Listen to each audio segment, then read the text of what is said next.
Well, they said they did. I have no personal knowledge of that. They said they did. Yeah, of course. Coast Guard Club. Fine. Whatever they want to do. Next. It'll be next. The next president will do. The next president will do something different. Here comes the Ukrainian press. They're like, we got screwed. What?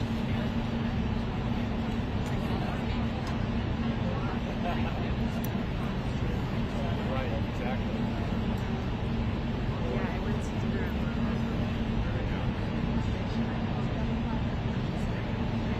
Yeah. Oh, wow. He does? Yeah, he has his iPod or whatever, I mean, whatever. Yeah. And he puts his favorite song. I can imagine, you know, some Ave Maria. And, yeah, of course. Yeah. They had Charlie sang at the Capitol. Oh, really? He sang at the Capitol for, I forget what event it was, but I was like less than 10 feet away from him. It was amazing. And, you know, of course, no amplification, you know. It's just, whoa, hey! You want to hook that to this? Yeah. You just about hung on that when you stretched it out. We can go a little further. Hold on. You good right there, sir? You good? Yeah. Oh, thank you, sir. So what are you doing with them? What's up, man? Hey, how you doing? Good to see you.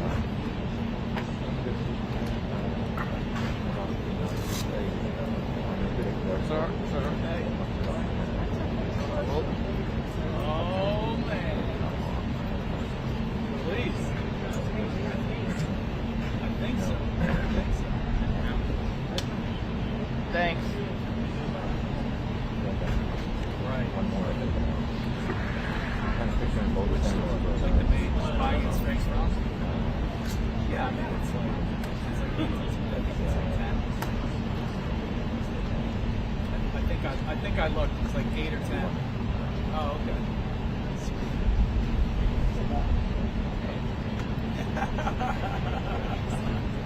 I was like, hey, oh, it's just like mine. Oh, it's yours. Oh, okay. That's your fun. Oh, man. You're gonna have to call Sarah. He and I have been through those many times. It's like some backsplash through the servers, all the other digital stuff. Yeah, Derek. All right. Thank you, man. That's awesome. Thank you. Follow us.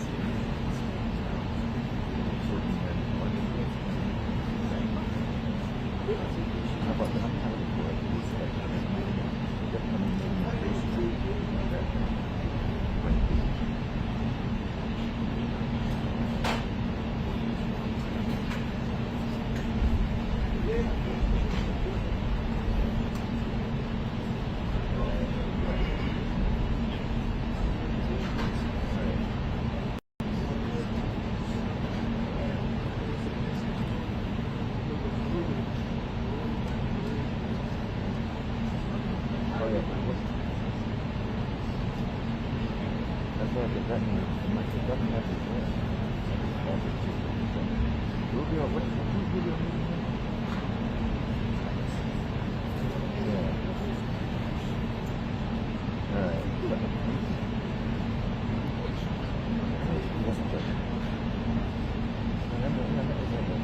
So that has happened in terms of time.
Yo.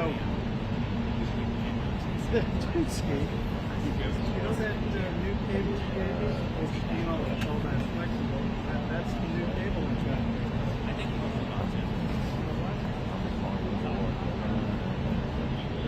I don't need no battery. As long as you're happy. Always happy. Just gotta keep things in order. Keep everyone on their I toes. haven't changed the things since the last one. We had the steering with all that backstrack. We've had quite a few arrivals and departures since then.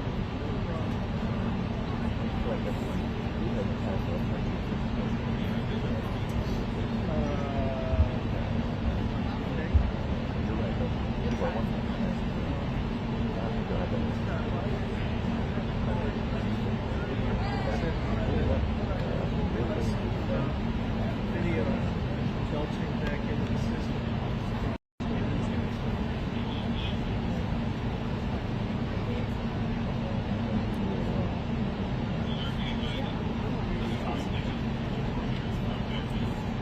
But I'm the only one fucking with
What was that issue that you said video burps back onto the line? You get something.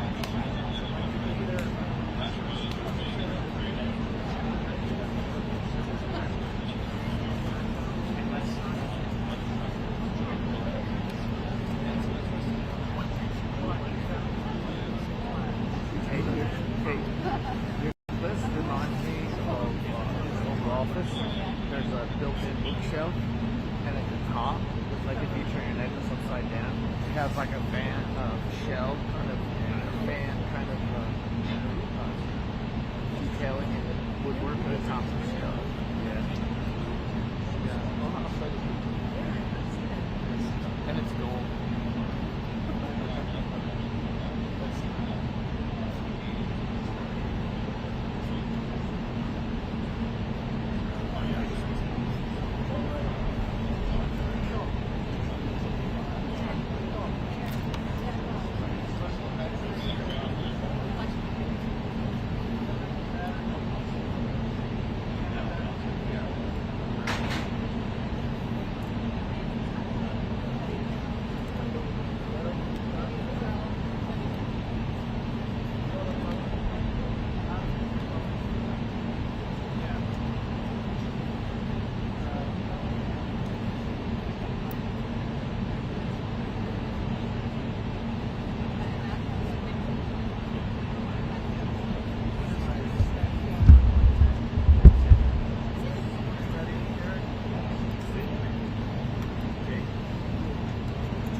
right below my ancestors' porch.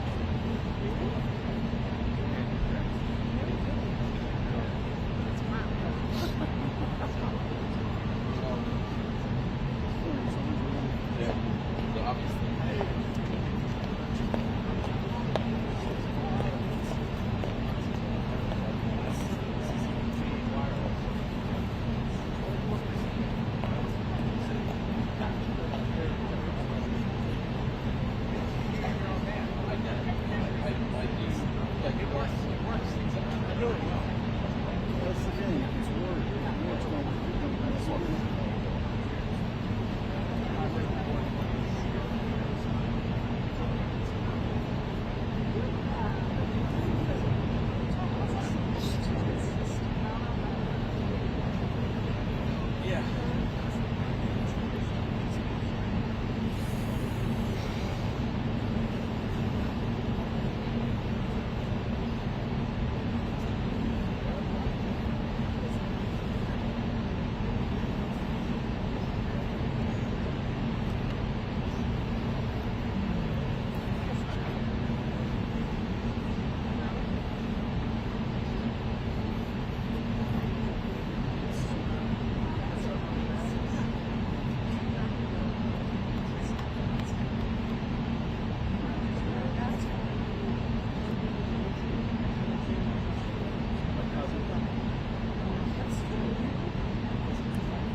Like evergreen.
Anyways,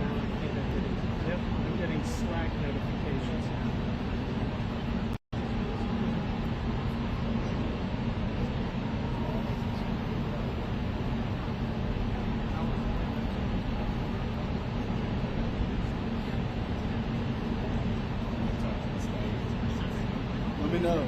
Hey, Andrew.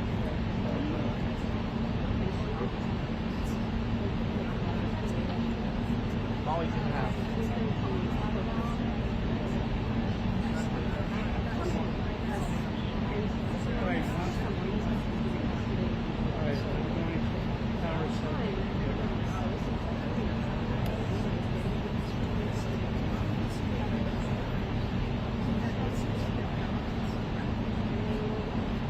Okay. Turn the camera off, right?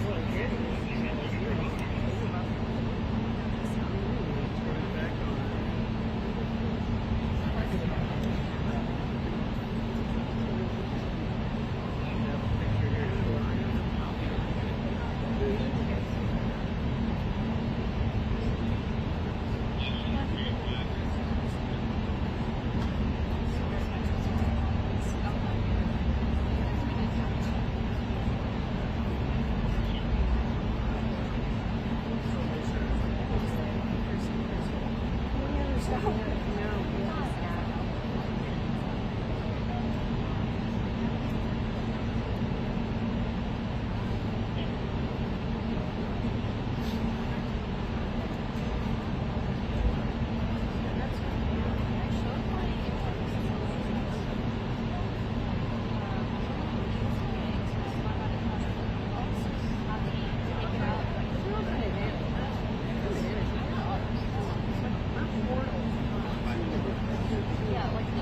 Let me try to remember the. This is my favorite.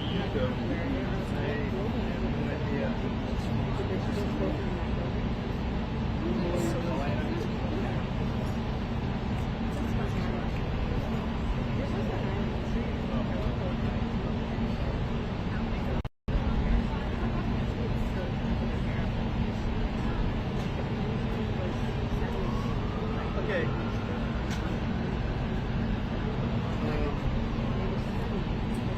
My Slack channel is going up, dude. And I'm going to tell the powers that be. I'm trying to communicate with them. Molly's like creeping up. There's nothing I can do at this point. His arrival is imminent.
I already made the joke that I'm going to work more than Dad.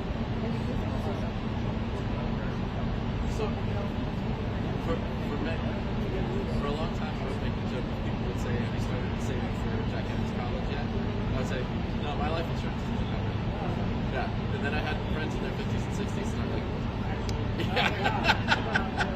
So I had to retire then. Quick. Emily hated it all along. It got left. Oh, she said it. Right. Oh, so many. We dated for 6 years before we got married. She. Also, she's no pick.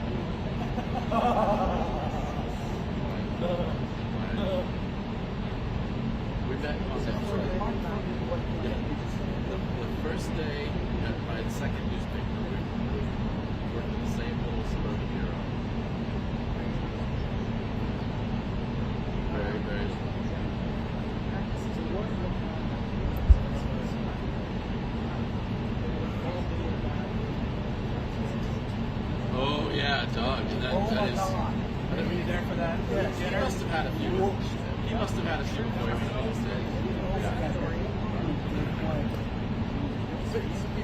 you wonder if maybe she loved it, right? Maybe that's their relationship. Maybe she like cackled. I can't believe he said it on stage. Never.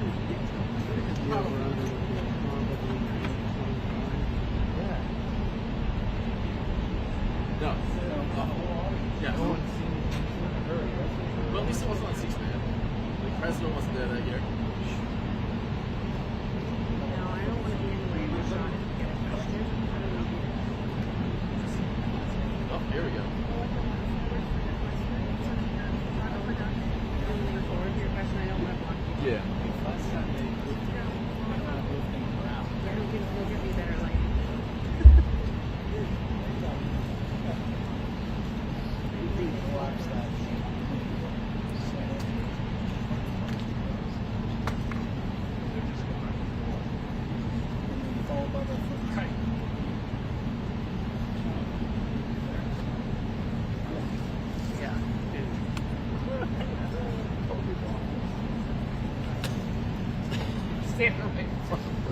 When as soon as you said something, I moved. So he did Also, it's the flags. Yeah. Let's calm down. It was nice. It was backwards. It's nice. Let's calm down. You're the one getting excited. We just asked you to move.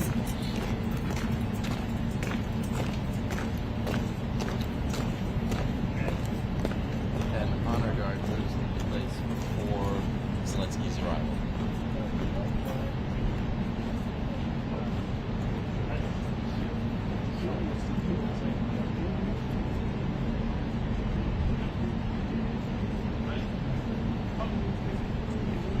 Yeah, I'm also going to go down. Ready? Go. Ready? Go.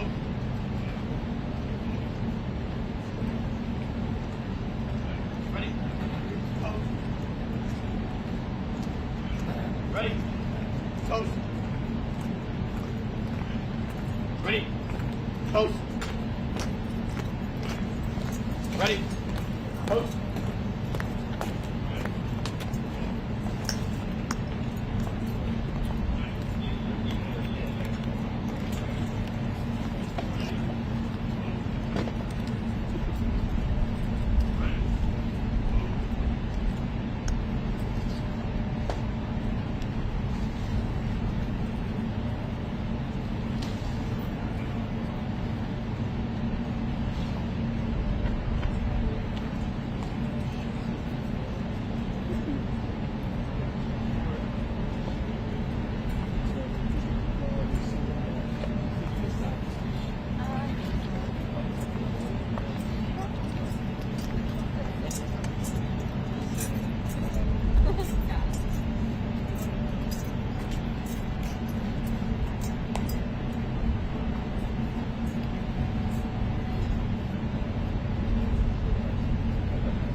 worries, no worries.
Right, exactly. Well,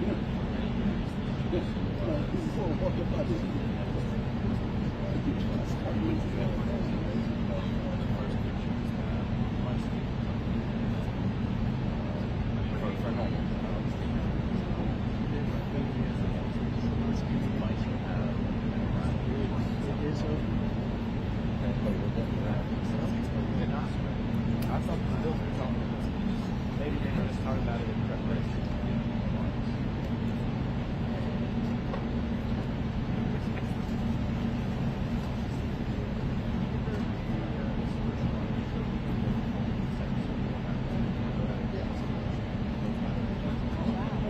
Thank you. Oh, yeah. Yeah, it is. You didn't hear what happened?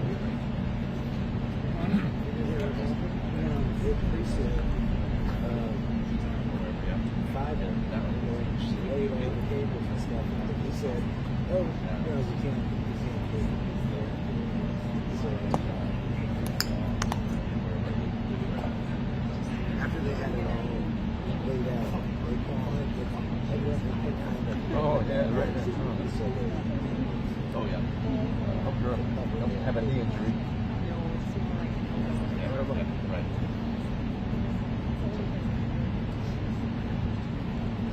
Whatever you gotta do.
President Trump, sir, do you believe you can convince Vladimir Putin to end the war in Ukraine?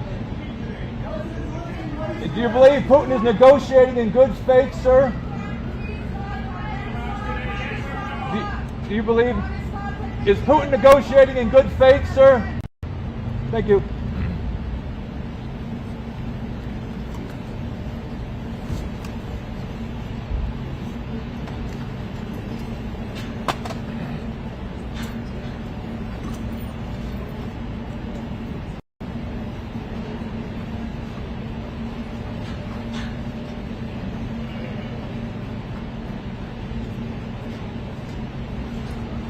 Tickets on the right.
said something. I can't. We used to have a mic up there too.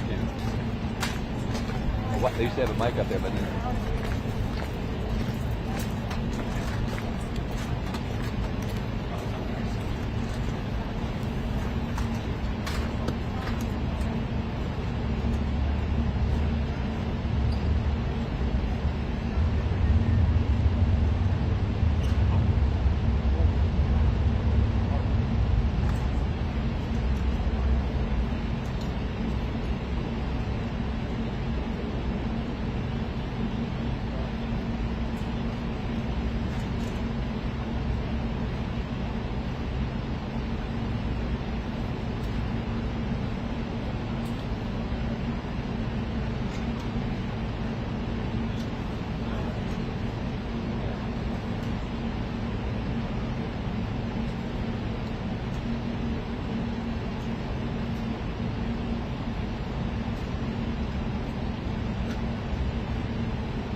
a good time. December 5th. Well, thank you very much, everybody. It's an honor to be with a very strong leader, a man who has been through a lot, and a man who I've gotten to know very well, and we've gotten along really very well. And we had a big call yesterday, as you know, with President Putin, and we'll be talking about it.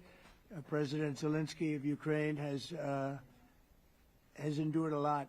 I mean, he really has. He's endured a lot, and we've endured it with him. To be honest, it's been a long time, and I think we're making great progress. So we're going to be talking about that today. We'll be talking about what took place yesterday with my phone call with President Putin. And I think that things are coming along pretty well. It began with Alaska, where I think certain guidelines were discussed, and we want to see if we can get this done. This was long ago into the Biden administration. I came here and we inherited this, and we'd like to see if we could finish it, end it. We want it ended. So many people have died in this war, and we're gonna get it ended. So I just want to thank you all very much. If you have a couple of questions, go ahead, please. In fact, before I do that, let me just ask the President to say a few words. Thank you, President. Pleasure. Glad to meet you again, Mr. President. Thank you very much for the invitation. Again, my congratulations with your successful ceasefire in the Middle East. Thank you. Yeah, and you did it, and I think this is a momentum to finish Russia's war against Ukraine. I think that, yes, we understand that Putin is not ready.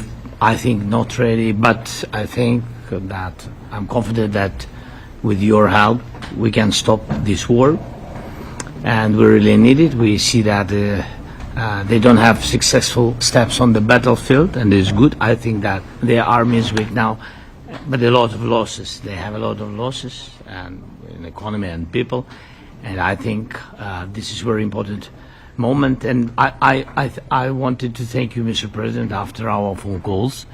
Yesterday I had a good opportunity to meet with the big American energy companies, and they're ready to help us. Yes, after all these attacks on our infrastructure, Russian attacks, and etc. And I had also meetings, thanks to your team. We have meetings with a good military companies. We spoke about air defense, and I want to share it after with details where we are. Thank you. Thank you so much. Thank you very much. Mr. President. Very good. And I think he looks beautiful in his jacket. Yeah? It's beautiful. I hope people notice. It's a good. It's actually very stylish. I like it. President Trump. Yeah, please go ahead. Under the Biden administration, the White House was fearing of the possible escalation. They were not allowing the Ukrainians to strike into Russia, fearing of this escalation. Yeah. Would your administration allow Ukrainians to strike deep into Russia? We're going to be talking about that. That's something we'll be talking about. You're right. It's an escalation, but we'll be talking about that. Mr. President. Mr. President Zelenski joined you in Hungary to meet President Putin. Because it's a leader that we like. We like Viktor Orban. He likes him. I like him. It's a country that's a safe country. Done a very good job. He's been a very good leader in the sense of running his country. He doesn't have a lot of the problems that other countries have. And so we've decided that we'll be going to be with Viktor Orban, and he will, I think he'll be a very good host. President Trump. President Trump. President Trump. Right here. It's President Trump. Hungary, yeah. We're doing Hungary, yeah. With Putin. Is it a trilateral meeting, or is it just you and Putin? To be determined, but I would say most likely it's going to be a double meeting. It'll be a double meeting, but we will have the President, Zelenski, in touch. There's a lot of bad blood with the two presidents, and I'm not speaking out of turn when I say it. It's a very difficult situation. You know, we just settled the war, and after thousands of years, I guess. People say anywhere from 500 to 3,000 years, and I was in rooms, as you saw, because you were with me, a lot of you were with me last week, with leaders that didn't like each other, but they were able to get along. These two leaders do not like each other, and we want to make it comfortable for everybody. So one way or the other, will be involved in threes, but it may be separated. President Trump. Mr. President. President Trump. doesn't agree to peace in Hungary. Was he what? Where are you from? From Ukraine. He actually had a Okay, good. conversation with me Good, in yeah. May. What if President Putin doesn't agree to peace in Hungary? What do you do then? Do you have? Well, let's see what happens. I mean, what if? I think he will. I think that President Putin wants to end the war, or I wouldn't be talking this way. I think he wants to end the war. I spoke to him yesterday for 2.5 hours. We went through a lot of details. He wants to get it ended. I think that President Zelenski wants to get it ended. Now we have to get it done. President Trump. Kara Castronova from Lindell TV. And although I love asking you questions, today my question is for President Zelensky Sure. of Ukraine. Go ahead, please. Thank you. Our President Zelensky, President Trump, just brokered a peace deal in the Middle East that all Americans, both sides of the aisle, are very proud of. But to meet that deal, both sides had to make concessions. Our president has stuck out his neck in many ways to make a peace deal for your war as well. What specific concessions are you willing to make to end this war with Russia? Will you give up joining NATO? Americans have foreign war fatigue, and our president, as he said, we need our tomahawks too. To me. Yes, you, President Okay. Zelensky. Thank you What very much. concessions will you That's some question, right? So many Thank questions you. in one. Thank you very much for your question. First of all, I think we need to sit and speak. The second point, we need ceasefire. Even now, you see in the Middle East, it's very difficult to hold ceasefire. Everywhere, in every war, it's very difficult. We want peace. Putin doesn't want. That's why we need pressure on him. We will speak with President today what we need. We understand what we need to push Putin to negotiation table. And as I said previously, so we are ready to speak in any kind of format, bilateral, trilateral, doesn't matter. Matter just peace. This is important. And we don't speak about NATO or NATO. For Ukrainians, it's very important. Of course, it's our decisions of allies to decide where we are. But are you willing to give Yes, up but joining the NATO? most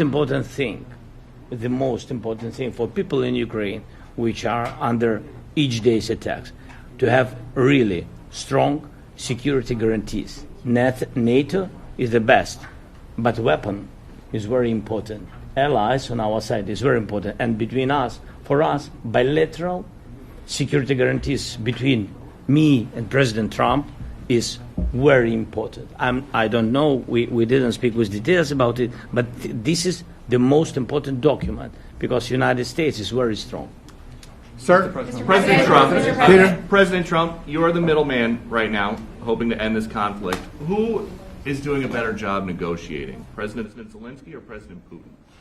I think they're both doing a great job in that sense. We have to get it done. We've got to take some of the hatred of each other. They don't like each other. I say that in front of President Zelensky, but I say it in front of President Putin too. They have tremendous bad blood. It really is what is holding up, I think, a settlement. I think we're going to get it done, and we have to make it long-lasting. As I said in the Middle East, everlasting, right? Everlasting. And the Middle East is a much more complicated situation. We had 59 countries involved, and every one of them agreed. And it's sort of amazing. Most people didn't think that was doable. This is going to be something I really believe that's going to get done. I had a very good talk yesterday with President Putin. I think he wants to get it done. And President Zelensky, right behind you. When we were in Israel with President Trump earlier in the week, we heard a lot about the difference in diplomacy between President Trump and President Joe Biden before him. What do you see as the biggest difference in diplomacy between President Trump and President Biden? President Trump has a big chance now to finish this war. President Biden now is not the president, so he doesn't have a chance to finish this war. And President Trump is really showed for the world that he can manage ceasefire in the Middle East, and that's why I hope that he will do this, and we will also have such big success. For Ukraine, it's a big chance. And I hope that President Trump manage it. I would say the biggest difference is one is extremely competent and the other one is grossly incompetent. Sir, a few weeks ago in New York when you two met, you said that you think Ukraine could ultimately take back all the territory that it's lost so far. Do you still think that's the case, or do you think there'll have to be some sort of You never swap of know. Look, territories? war is very interesting. You never know, do you? You just never know. With war and peace, but you never know. Are you ready? Please. Russia calls Tomahawk supply to Ukraine as an escalation, yet it continues using similar cruise missiles like Caliber. And Yeah. even Who are you with? Who are you with? You Ukraine? Yes. Good. But Russia continue even using the cruise missiles and also nuclear-capable ballistic missiles in Ukraine since 2022. So do you consider providing Ukraine with the Tomahawk or similar missiles as an opportunity to equalize the possibilities of Ukraine and Russia and push Moscow to the negotiation Yeah. table? Sure. We're going to be talking about that. That's why we're here. Okay? Fair question. Exactly as he told you to say it. But we're going to be talking about it. Okay? Yeah, please. Mr. President, message to India and Hungary who is still refusing. You said India and Hungary? That's an interesting. And Hungary India and Hungary. It's an interesting combination. refuse to stop buying Russian oil. Well, India is not going to be buying Russian oil anymore. And Hungary is sort of stuck because they have one pipeline that's been there for years and years and years, and they're inland. They don't have sea. They don't have sea. And I spoke with the very great leader of Hungary, and they are, it's very hard for them to get oil. I understand it. Hungary's in a very interesting position because they can't have ports. They're surrounded by land. So we'll see what happens there. But India will not be buying oil from Russia. And they've already de-escalated, and they've more or less stopped. They're pulling back. They bought about 38% of the oil, and they won't be doing it anymore. Mr. President Trump has been helping you in achieving peace in Ukraine. Who has? First Lady Melania Trump Yeah. has been helping in returning abducted Ukrainian children from Russian captivity. President Zelensky, do you appreciate those efforts? How do you assess them? And did you ask her to step in and to help you? No, she wanted to do it. She just felt very strongly about the children, and she's done a really good job, I think, in bringing it to the fore. We have a lot of children involved. Now, it's some people say it's 20,000, and some people say it's 300. There's a big difference between that, so nobody really knows. But she felt very strongly about the children. She thinks about the children all the time. President Trump, if you okay Tomahawks to Ukraine, what's going to happen if the United States is in a conflict and we need the Tomahawks? Do we have enough? That's a problem. We need Tomahawks, and we need a lot of other things that we've been sending over the last 4 years to Ukraine. We've been, we gave them a lot. Now we have a different situation. We send it to the European Union. They pay for it and all that, and they have plenty of money. But it's beyond the money. We need Tomahawks, and we need a lot of other weapons that we're sending to Ukraine. One of the reasons we want to get this war over is exactly that. It's not easy for us to give. You're talking about massive numbers of very powerful weapons. So that's one of the things we'll be talking about. Hopefully they won't need it. Hopefully we'll be able to get the war over with without thinking about Tomahawks. I think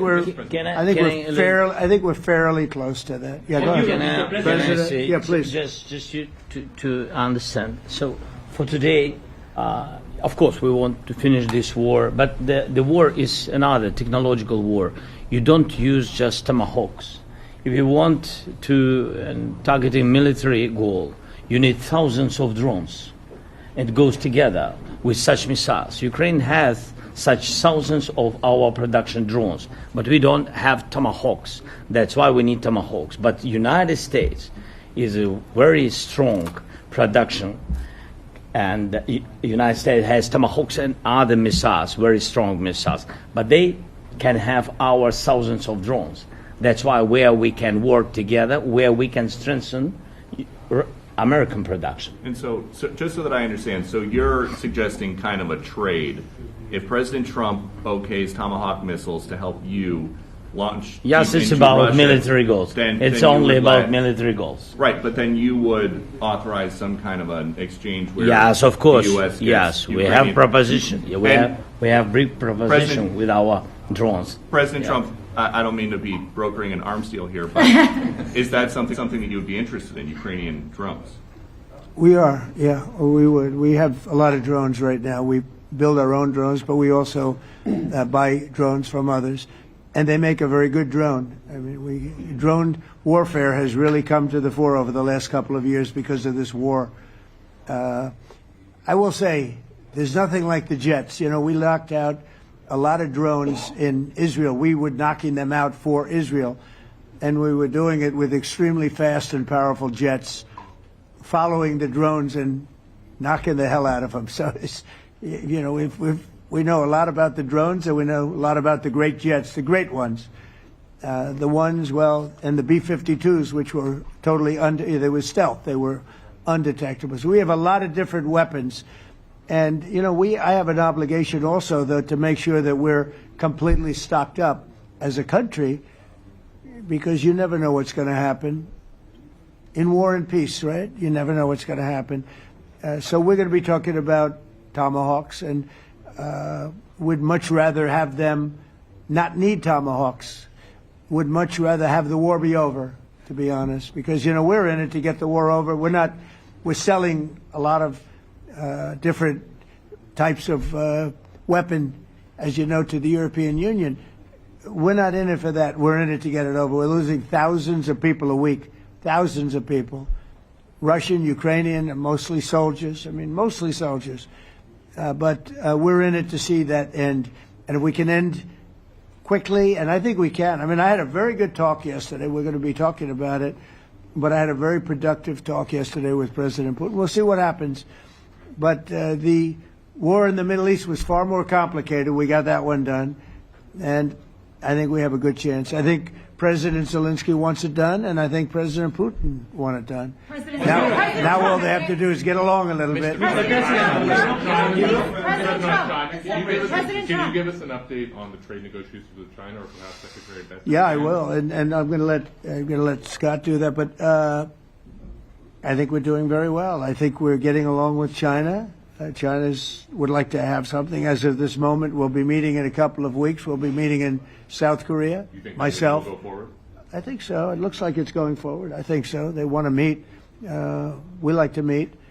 I have a very good relationship with President Xi, and we're going to see what happens. But, you know, for years we were taken advantage of by China very badly. We were losing hundreds of billions of dollars a year to China. We really built their military, if you think about it. The kind of money that presidents allowed to be lost to China was just insane.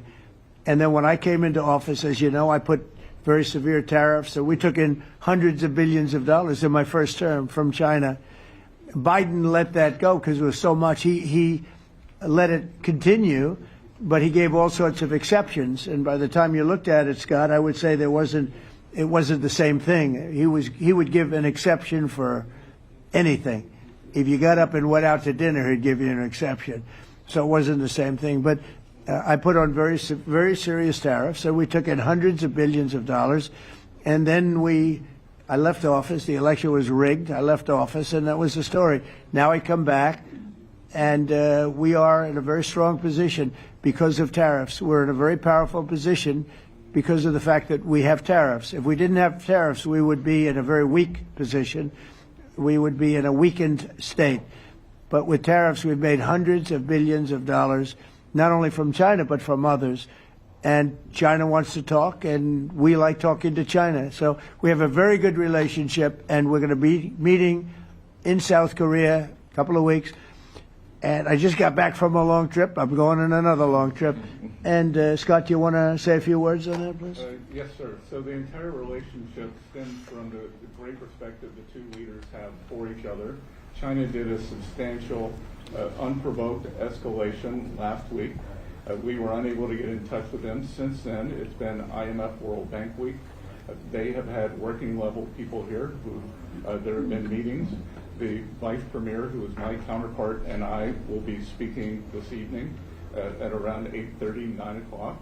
And then he and I and a delegation will meet in Malaysia probably a week from tomorrow to prepare for the two presidents to meet. So I think that things have de-escalated. We hope that China will show the respect that we have shown them. And I am confident that President Trump, because of his relationship with President Xi, will be able to get things back on a good course. Is the hope for that meeting with you and President Xi some kind of trade deal then? Or Could be. More Look, I think we're in a very strong position. We're getting, as you know, as of November 1st, I could move it up if I wanted, a 100% tariff over and above what we get now. So that would make it about 157%. And China doesn't want that, and they want to talk, and we're talking. And I think we'll make a deal that will be good for both. I think we will do something. But you have to understand, we never got anything from China. It was a one-way street. For many years, for decades, it was a one-way street. And they became rich because of the United States. And frankly, presidents that, let's be nice, they didn't know. They just didn't know. They didn't understand what was happening to them. But I understood it. I understood it long before I ran for politics. I used to watch in amazement at how stupid our country was, how stupid they were. And we're not stupid anymore. And that includes with the European Union. That includes with Japan and South Korea. All we want to do is be treated fairly. But the fairly is hundreds of billions and even trillions of dollars coming into the United States. And it's our national security is secure because of tariffs. If we didn't have tariffs, we would have no national security. So it's very important. Will you seek China's help in ending the war in Ukraine? Do you need them to put pressure on Russia? I'll be discussing that, but I'd love to see it ended before that. President, I mean, I think we have a chance of ending the war quickly if flexibility is shown on behalf. And again, we're not losing people. The United States is not. We're not losing people. We're not spending money. We're getting paid for the, ammunition and missiles and everything else that we're sending to the European Union, but to NATO. But it's very similar. If you look at the countries, I mean, it's very similar. And we just made a very fair trade deal with the European Union, and what we wanted, and we made a very good deal with NATO too. They pay for all of this. That's not what we're in this for. We're in it to save thousands of lives every week. Thousands and thousands of lives. That's why we're in it. And I think we have a very good chance of bringing this war to a conclusion. Europe's president and your cabinet has done honestly an excellent job. I think that a lot of people could agree to that. Thank you. I'm speaking as someone who lost my father in a war, so I know the human cost. What would your advice be to American leaders, to world leaders, to neocons, to TV hosts who often speak about conflict in abstract or strategic terms rather than the human cost and the human terms? Look, my only statement is we have to get together. It's a very small group of people. It's the president, and the president. Okay, 3 presidents. And I'm the mediator president. And I'm mediating not an easy situation. It should be easy, but it's a lot easier when people understand each other, when they get together, and when they like each other. We don't necessarily have that situation as far as like is concerned. Maybe it can turn around. Maybe it can. But in the meantime, we'll have them keep a little bit of distance, and we're going to see if we can get it done. This is number 9, okay? This will be number 9 for me. I've solved 8, including the Middle East. I've solved 8.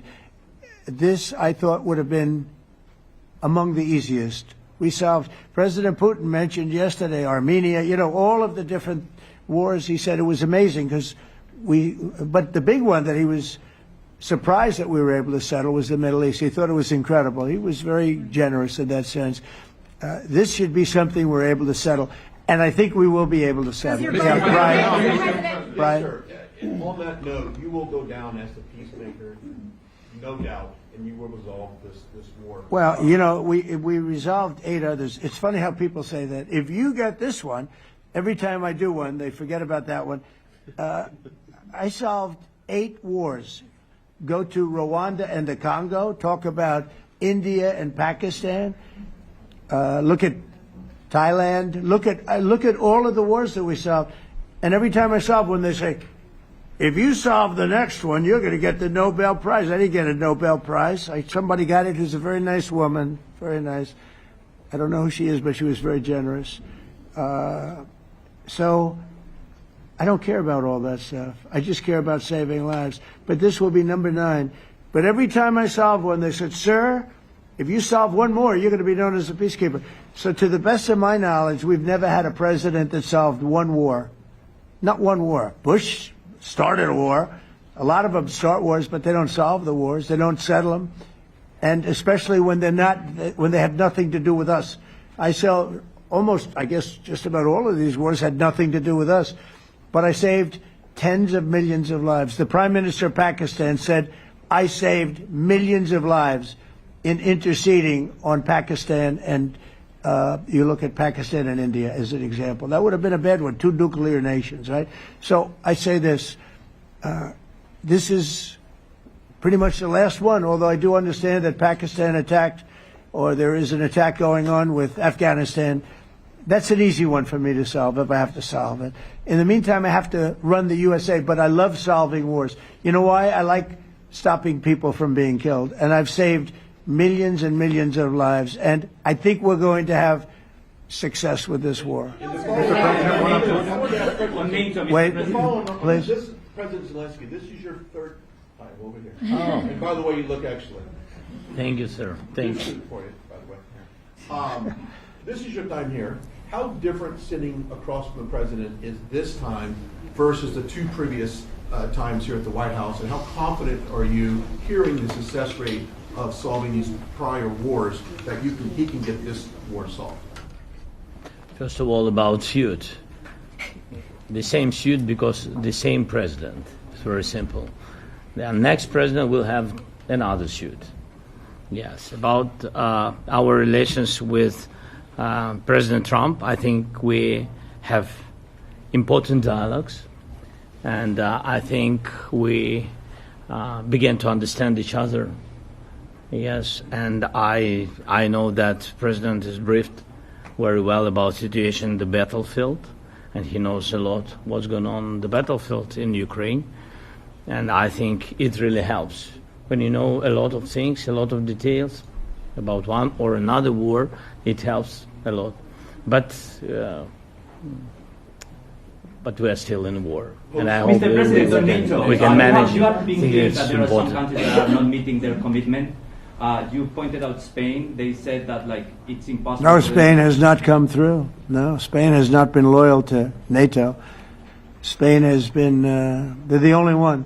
Everyone went up to, as you know, I mean, you were at 2% and they all went up to 5%, but Spain disagreed with that. I think Spain should be reprimanded for that. I think it's very bad that they did that, but that's up to them. That's up to NATO and Spain. They cannot be expelled from NATO.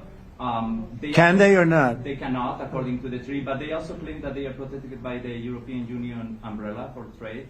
Well, the other people, many of the other countries are in the European Union too. They're not complaining, right? President, I can tell you that Putin is serious. That's of interest. Mr. President. They're protected by Yeah, please go ahead. Thank you, Mr. President. Do you think you can carry the momentum from the Middle East deal over to this deal? And if I do. So, how does that move the needle? Yeah, I do. I think we carry a lot of momentum, a lot of credibility. Getting Middle East done was very important. Nobody thought it could be done. That was one nobody thought could be done, and we got it done.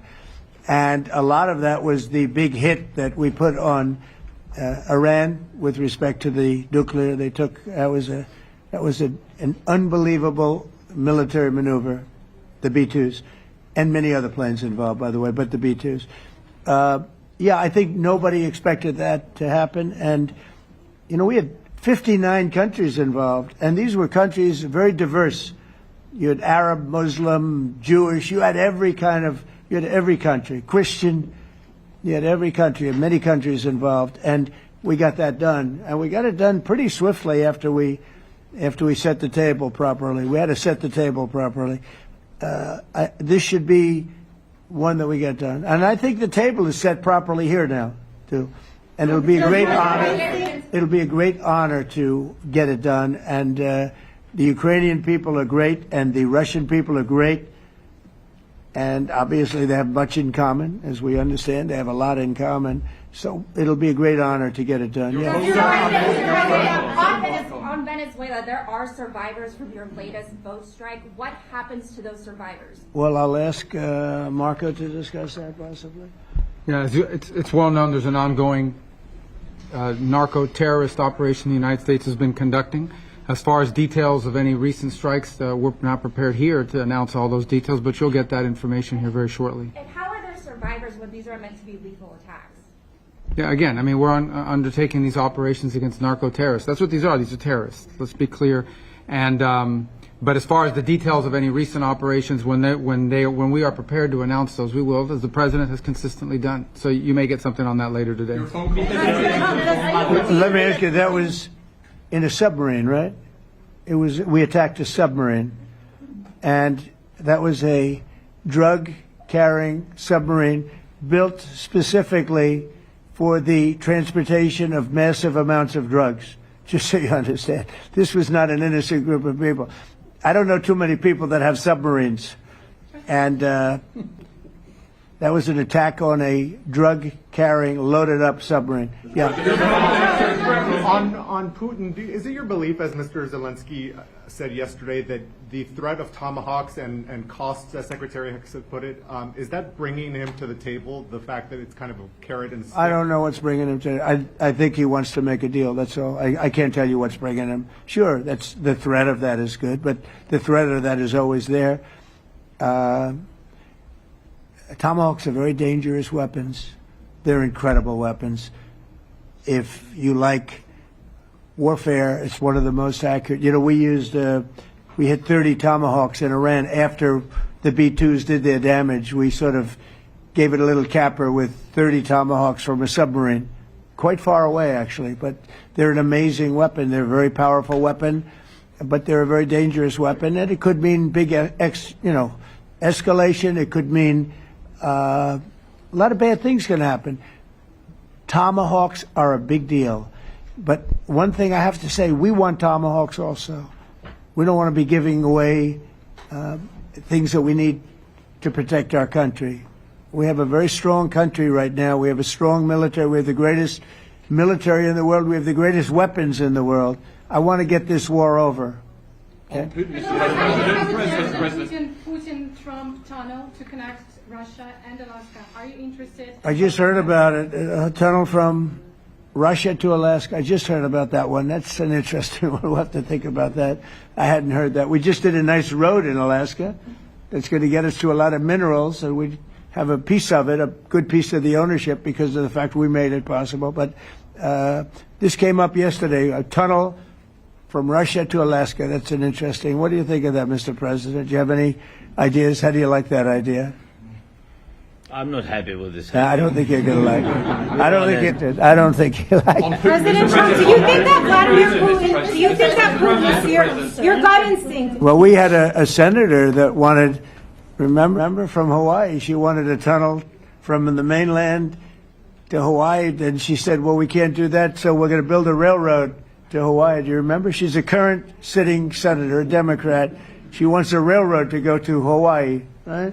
You know who that is, right? She's another beauty. President Trump, your gut Yeah, please. On your meeting with Putin, aren't you concerned that maybe the Russian president is trying to buy himself more time? Yeah, I am. But, you know, I've been played all my life by the best of them. And I came out really well. So it's possible, yeah, a little time. Is your gut instinct it's all right. But I think that I'm pretty good at this stuff. I think that he wants to make a deal. I made 8 of them. I'm going to make a 9th. I think he wants to make a deal. Do you consider Russia to be a paper tiger? Do you think, judging by the state of its economy, Well, I think that he should have won the war in a week. Yeah, I do think. And if we didn't give the anti-tank missiles, as you know, the javelins they call them, They got stuck in the mud. They would have been in Kiev very quickly. They were heading to Kiev. So, in war, you have a lot of luck, too. Weather has won war, and the cold and the heat, and all things take place in war. But that was a very interesting moment when the tanks started rolling, and some brilliant general said, let's go through the mud instead of going down the highway, right? So they got a little bit lucky. But where they really got lucky? I gave javelins. That wasn't given by Barack Hussein Obama. He gave them sheets. There's a statement. Obama gave them sheets, and I gave them the javelins. And the javelins are a devastating weapon. And that wasn't given by Obama. That was given by, because at the time it was Obama. That was given by me. So it was like one of those things. And you had hundreds of them. They're a devastating weapon. We have a lot of devastating weapons. I'd rather not use them. But that was a big moment. When the tanks got stuck, they got stuck. And call it luck or call it talent. I'm not sure what you'd call it, but it was a big moment in time. Do you think Democrats will give you credit? Do you think Democrats will give you credit when you finally end this war, like they did with the war in the Middle East? And I think right now the Democrats are really damaged, mentally damaged.